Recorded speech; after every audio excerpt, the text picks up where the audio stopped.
Masire boyha ar misiraku, Jesu masih nyutum te Johar. Nia ăYUŊ KOEJOＮG oktere tinuk te selet akan, ape jotoku, adi dulur ar manot selet ini atanget te kana.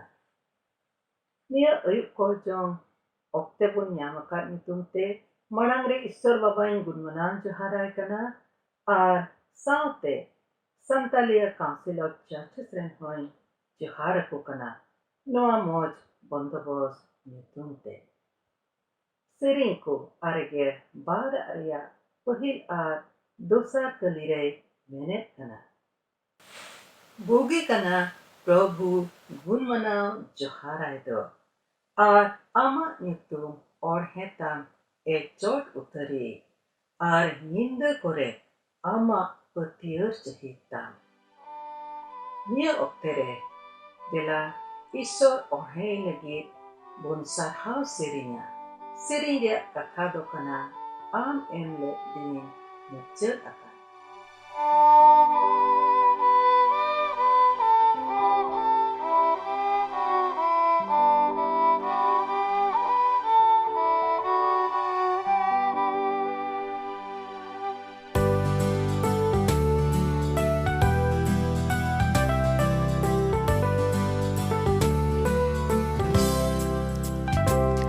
Am emlendin muncul akana am hukum te nyindekana sitarele sirinya mia jira lahale nyumia.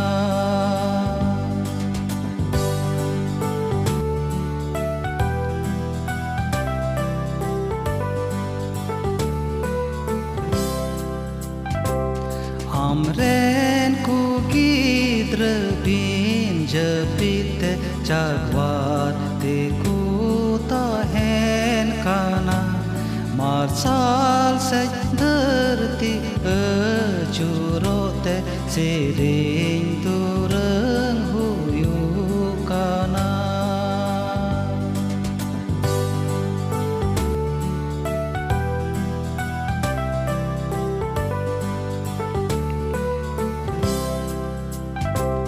Bire hasulen khando nonde anga eta di somre sarha KOEJONG bang tiro kana isor ten raka bokana.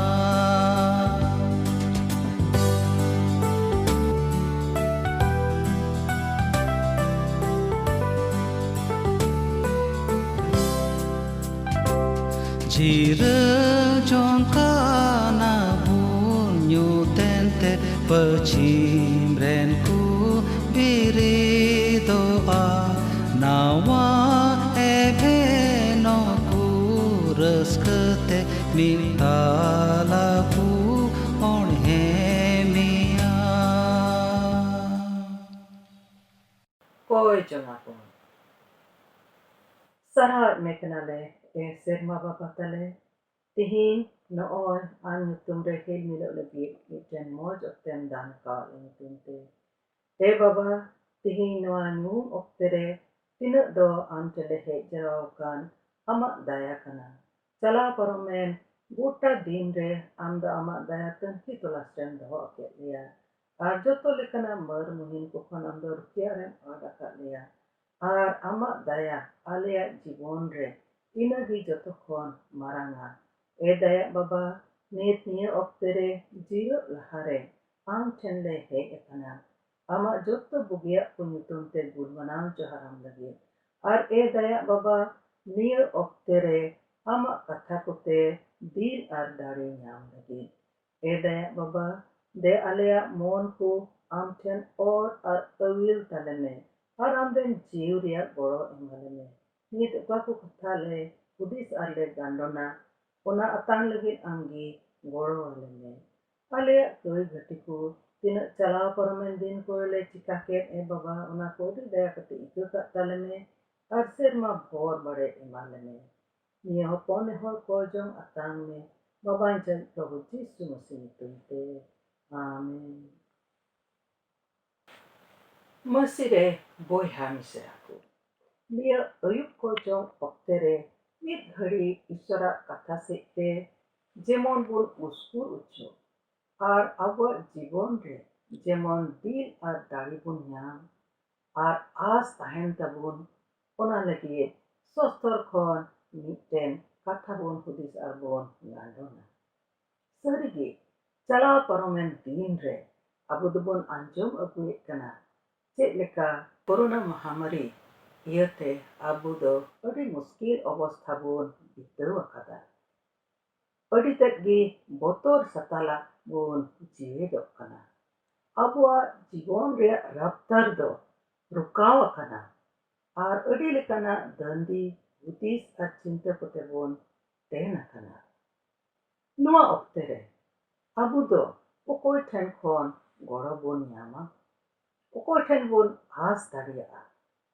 ᱥᱟᱹᱨᱤᱜᱮ ᱢᱟᱱᱣᱟ ᱫᱚ ᱟᱭᱟᱜ ᱦᱩᱫᱤᱥ ᱵᱩᱱᱫᱤᱥ ᱟᱨ ᱟᱭᱟᱜ ᱵᱩᱫᱽ ᱛᱮ ᱟᱭᱢᱟᱭ ᱪᱤᱠᱟ ᱫᱟᱲᱮᱭᱟᱜᱼᱟ, ᱢᱮᱱᱠᱷᱟᱱ ᱥᱟᱱᱟᱢ ᱵᱩᱜᱤ ᱟᱨ ᱯᱷᱟᱹᱨᱭᱟᱹᱜ ᱨᱮᱭᱟᱜ ᱫᱟᱲᱮ ᱫᱚ ᱤᱥᱥᱚᱨ ᱴᱷᱮᱱ ᱠᱷᱚᱱ ᱵᱚᱱ ᱧᱟᱢᱮᱫ ᱠᱟᱱᱟ᱾ ᱚᱱᱟ ᱤᱭᱟᱹᱛᱮ ᱱᱤᱭᱟᱹ ᱚᱠᱛᱮ ᱨᱮ ᱱᱚᱣᱟ ᱯᱚᱨᱤᱥᱛᱷᱤᱛᱤ ᱞᱟᱹᱜᱤᱫ ᱪᱮᱫ ᱞᱮᱠᱟ ᱤᱥᱥᱚᱨᱟᱜ ᱫᱟᱭᱟ ᱟᱡᱨᱮᱱ ᱜᱤᱫᱽᱨᱟᱹ ᱠᱚᱨᱮ ᱦᱮᱡ ᱯᱟᱲᱟᱜ ᱠᱟᱱ ᱚᱱᱟ ᱨᱮᱭᱟᱜ ᱩᱥᱠᱩᱨ ᱠᱟᱛᱷᱟ ᱵᱚᱱ ᱟᱸᱡᱚᱢᱟ᱾ ᱵᱟᱭᱵᱤᱞ ᱠᱷᱚᱱ ᱢᱤᱫᱴᱮᱱ ᱦᱚᱯᱚᱱ ᱯᱟᱴᱤᱧ ᱵᱟᱪᱷᱟᱣ ᱟᱠᱟᱫ ᱛᱟᱵᱚᱱᱟ ᱱᱟᱢᱩᱱᱟ ᱞᱮᱠᱟ᱾ ᱚᱱᱟ ᱫᱚᱵᱚᱱ ᱧᱟᱢᱟ ᱟᱯᱚᱥᱛᱚᱞ ᱠᱟᱹᱢᱤ ᱯᱩᱛᱷᱤ 12 ᱦᱟᱹᱴᱤᱧ ᱟᱨ 12 ᱠᱟᱹᱞᱤ ᱠᱷᱚᱱ 19 ᱠᱟᱹᱞᱤ ᱨᱮᱭᱟᱜ ᱠᱟᱛᱷᱟ᱾ ᱱᱚᱝᱠᱟ ᱞᱮᱠᱟ ᱚᱞ ᱟᱠᱟᱱᱟ, ᱡᱤᱥᱩ ᱢᱟᱥᱤ ᱧᱩᱛᱩᱢ ᱛᱮᱧ ᱯᱟᱲᱦᱟᱣᱮᱫ ᱛᱟᱵᱚᱱᱟ᱾ ᱟᱫᱚᱭ ᱵᱩᱡᱷᱟᱹᱣ ᱩᱨᱩᱢ ᱠᱮᱫ ᱠᱷᱟᱱ mark ko metai Jharkhand ren engat Mariam orak te chalawna.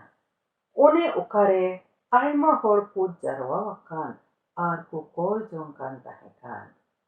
Ar duar reyak silpinya thok thok ked khan. Roda nyutuman mitten kemri kuri aate nehe ena.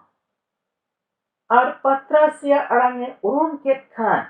Röskate silpin do bai thik la'a. Bich kom nir boloyente layat kuat. Patras do duwar thene tinggu akana mente. Ado ko mitadya kungki akana. Menkhan uni do tirit likai men kida. Unka kan dia mente. Khan giko men kida. Tobe uni ren dut kana. Menkhan patras do thok thok tigiye tahena. Ado ko jhikke khan ko nyel kidia ar ko thakina. Khan patras do happy uchuku lagid ti te isarawat kuwa. Are layat kuwa chid leka Prabhu do hajot khone uduk agu kidia. Are men kida noa ku katha do Jacob layai pe ar boyha kuho khan uduk chalawente mitte etak jayga te senena. Amen.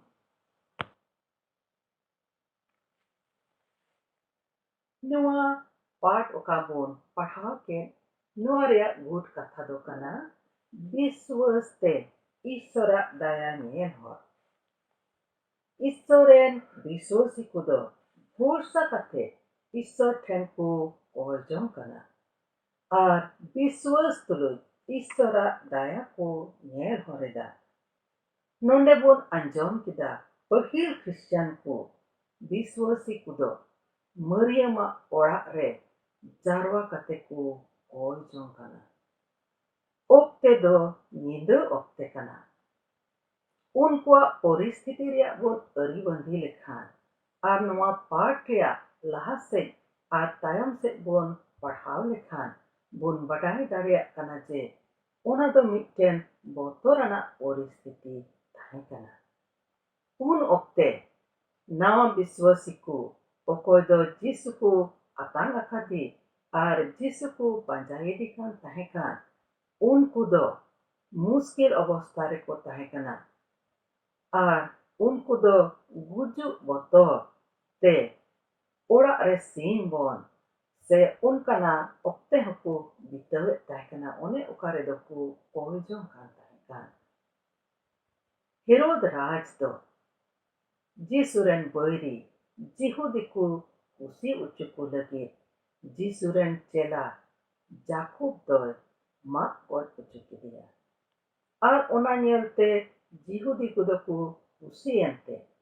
Uni do arhon Jisuren cela Patras sam agu ucukate uni do jehel rei gud kadia. Noa oktere Jisuren boiha kudo adite botor chahawat kwa. Sarigi enter Patras do muhin obosthare minaya. Patras do Bible re ola kan leka. Upun horte meta me punya palton teku eset acura kadi tahekana. Seko paharai di tahekana. Ar Patrasa ti ar jangado sikdi te tol di tahekana. Ar ked orare nido minaya. Herod Raja motlop tahekana je Patras do jemon ona sen param porob tanam e uduk agui ar bicar huyo.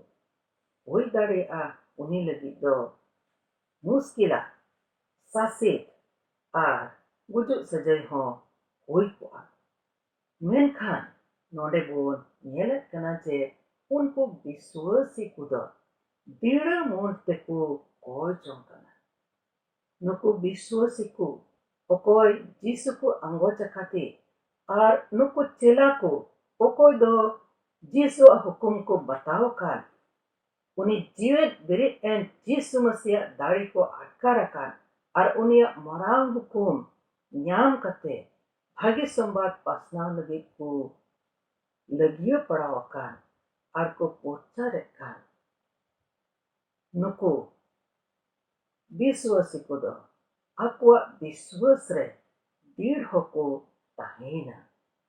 Ar biswas tia Istor tena dayadan nyel hor lugit dira mundte ona bond kandhariku KOEJONG kana.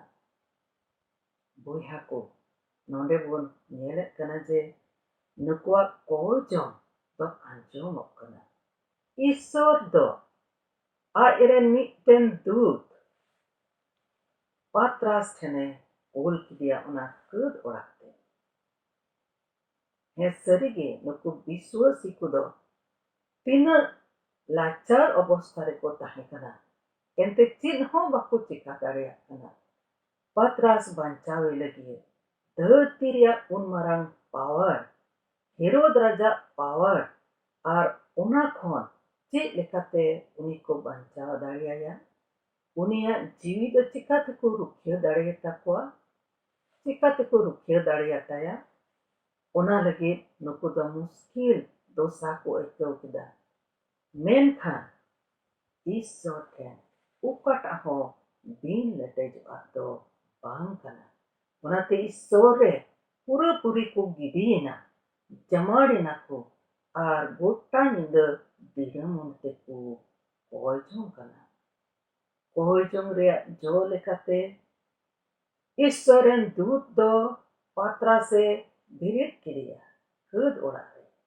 Ar Patrase evenen khan sarigi unia ti ar janga khon sikdi do nyurena are tinguina ar dut do unia uruk kidia. Paharadar ko talate uni do kud orak khone uruk he. Ar jehel orak reyak marang patok ukado merhek patok kan ona do dut ar Patras samangre ai tegi chikena. Ar Patras do e uduk hekena ar dut do unia ayu uduk dikidia. Ar ina kate abu do pate bon parhaw kida chik leka airen kuku KOEJONG kan ona bon kandhare uni do e senena ar onde e thok thok kida.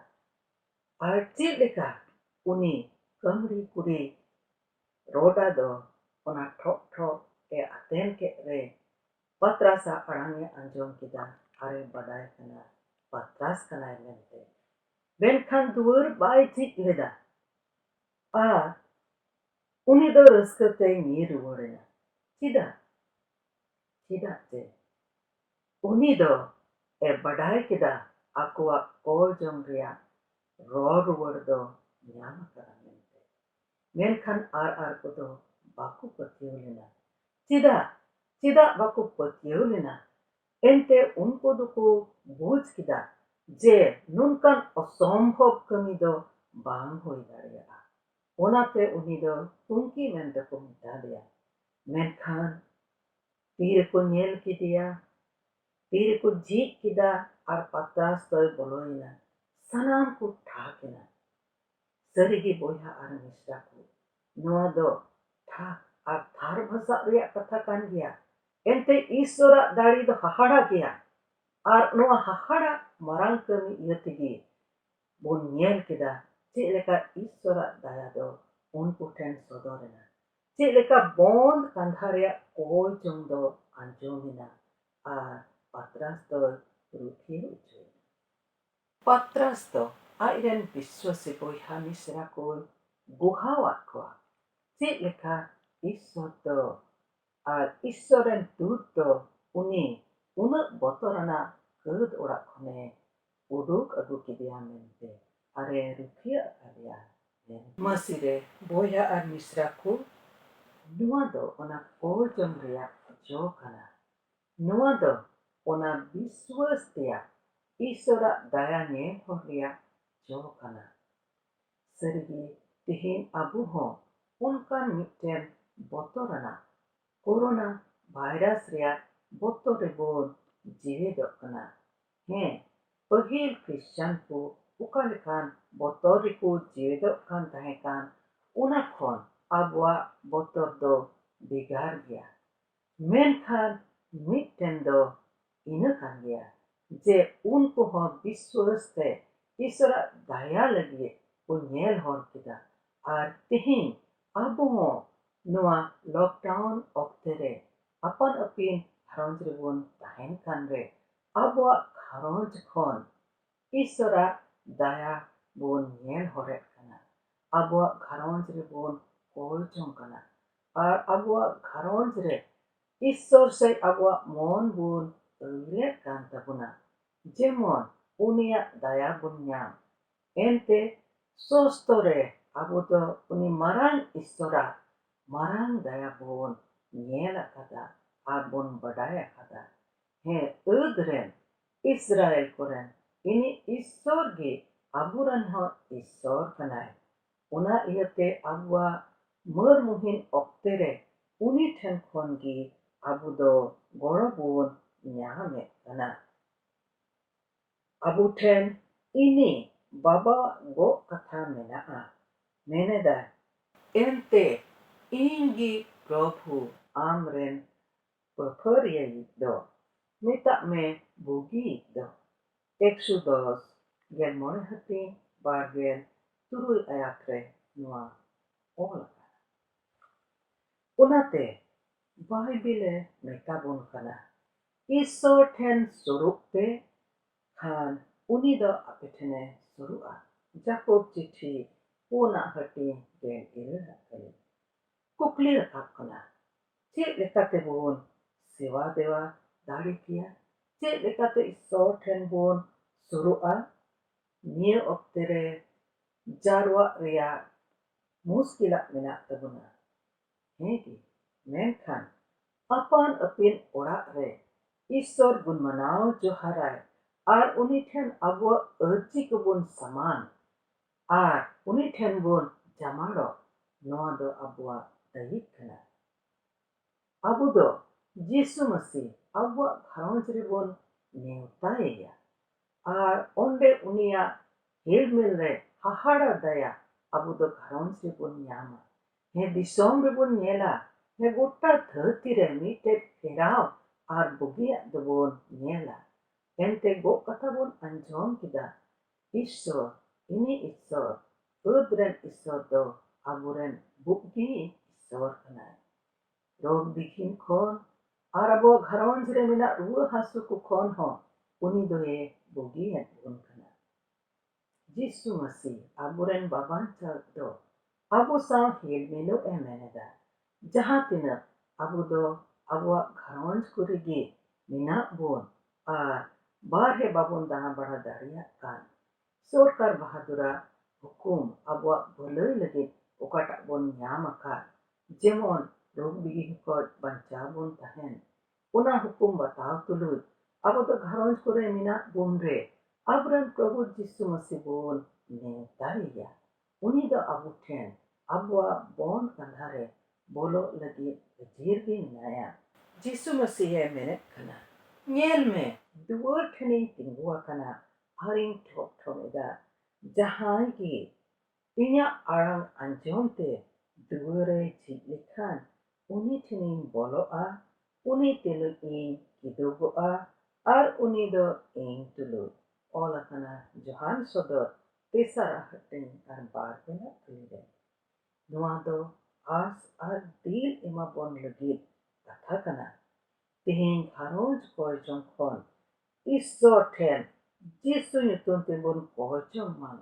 mimit gharonj khon KOEJONG do jemon rakabok tabun ma jemon aburen Prabhu do aditet gi abuye koro dariyabon jemon uni do abuak nehor KOEJONG e atang tabun ar uni ten khon aharawak bon nyam dariyaa aburen Prabhu hajir tep do abuak gharonj re marangak kana ona iyate Prabhu hajir abuak gharonj re tahen khan suluk ar khatir raska hilmil ar do abu ten boloa ar abu talare mina dand ar bhavna ruwa ar hasu hamal cinta ona ko khon Isor doy rawal buna abu do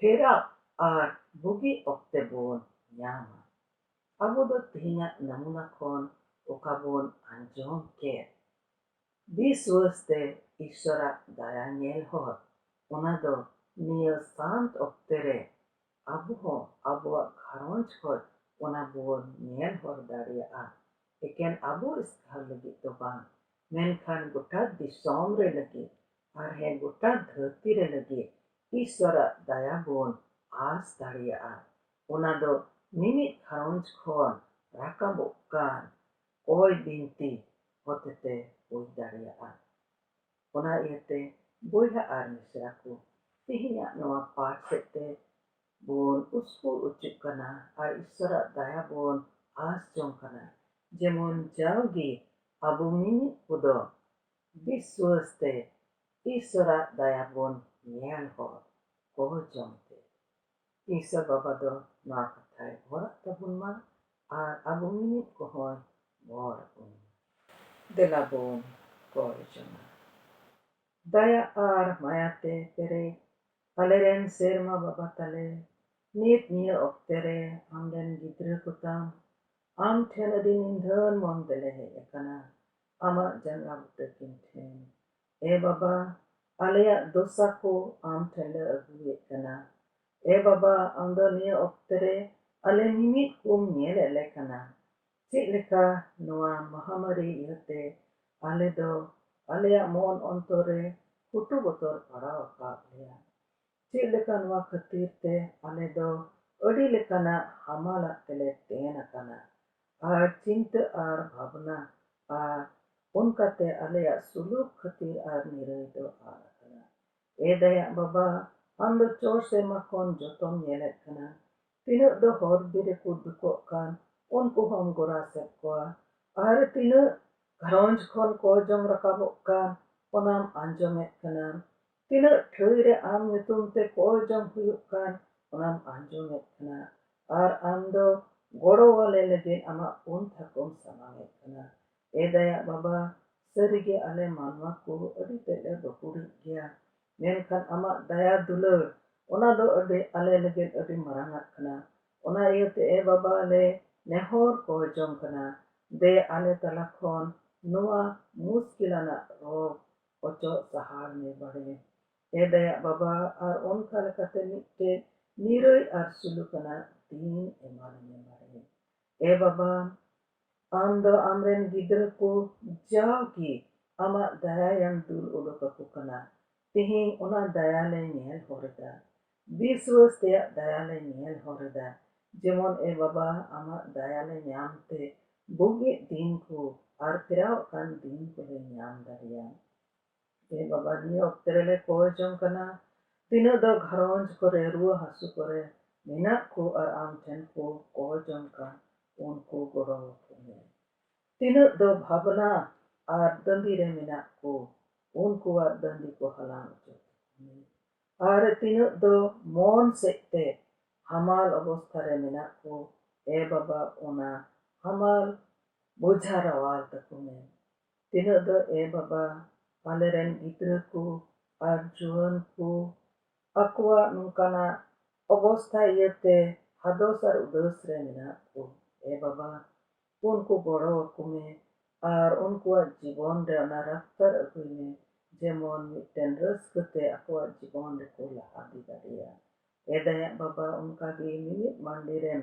boyha misra ko goro walene biswas re dirho doholen ar jawge ama hel mil re doholen alea minit gharonj kore amre netai daya baba tihinya KOEJOŞ re ale minit ko amge ama bor juri Niya KOEJOŞ tuloy tihinya ЭYUº oktere legit jiro oktere legit am tende jimoyina KOEJOŞ taleme aleren baban chawi Prabhu Jisu Masih nyutulte Amen.